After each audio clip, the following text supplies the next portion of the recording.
ఈరోజు దేవుని వాగ్దానంగా కీర్తనల గ్రంథము 107వ కీర్తన 30వ వచనాన్ని చూసుకున్నాం.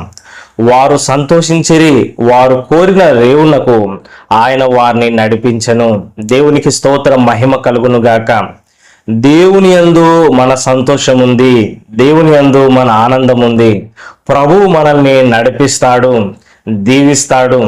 ఇజ్రాయేలు ప్రజలు వారిని దేవుడు సంతోషింపజేసినాడు, వారి కోరికలను నెరవేర్చినాడు, వారి యొక్క జీవితాలను అభివృద్ధి పరిచినాడు.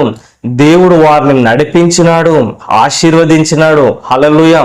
వారు సంతోషంగా ఉండడానికి దేవుడు అనేకమైన అద్భుతాలు కూడా చేసి వారిని విడిపించినాడు. హల్లెలూయా.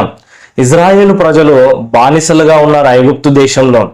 మరి పాపంలో ఉన్నారు, లోకంలో ఉన్నారు, శాపంలో ఉన్నారు, కఠినమైన శ్రమలు అనుభవిస్తున్నారు. అలాంటి ఒక వ్యక్తులను దేవుడు కనికరించి మోషేను పంపించి వారిని విడిపించినాడు. ఎర్ర సముద్రము 2 పాయలుగా చేసినాడు. 10 అద్భుతాలు ఐగుప్తులో దేవుడు చేసినాడు. మరి ఎడారి మార్గంలో అరణ్య ప్రదేశంలో వారిని దేవుడు నడిపించినాడు.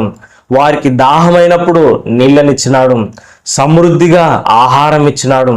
ఆకలేస్తుంది ప్రభు అంటే పరలోకం నుంచి మన్నా ఇచ్చినాడు, మంచి మాంసం ఇచ్చినాడు, వారిని దీవించినాడు. 40 సంవత్సరాలు దేవుడు వారిని ఎడారిలో నడిపించినాడు. వారి యొక్క బట్టలు పాతగిల్లిపోలేదు, వారి చెప్పులు పాతబడలేదు.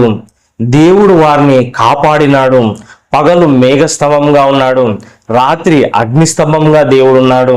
మరి అంత ఎండలో కూడా వారికి సమృద్ధి జీవం ఇచ్చి వారిని నడిపించినాడు. ఈరోజు ఈ వాక్యం వింటున్న నీవు కూడా పాపంలో ఉన్నావా, శాపంలో ఉన్నావా?